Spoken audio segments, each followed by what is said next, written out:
Hare Krishna.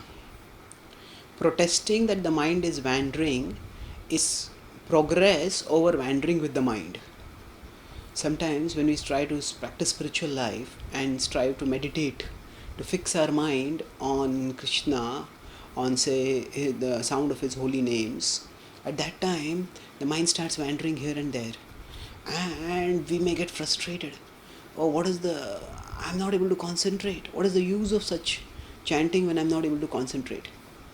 Actually, even if we are not able to concentrate, the awareness that we are not able to concentrate can spark introspection and realization within us.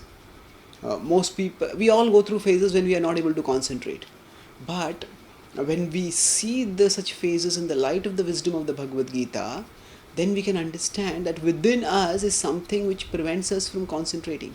Within us is something which seems to have a will of its own. Within us is something which acts against our desires, against our intentions, against our interests. And the Bhagavad Gita explains that that's something within us which acts inimically, which often acts inimically, is the mind. So when we see the mind, when we want to concentrate on Krishna and we see the mind wandering, when we see something within us wandering and we understand this is the mind, then we actually realize, oh, there is a mind within me, and this mind is my enemy. And this realization is also a progress. In the past, when the mind started wandering, we would also wander with the mind, saying, oh, let us see this, let us watch that, let us go here, go there. And in that way, we were misidentifying with the mind. But at least now we are not misidentifying with the mind. We are able to distance ourselves from the mind, and we are able to see that, okay, the mind is different from me and the mind is harming me.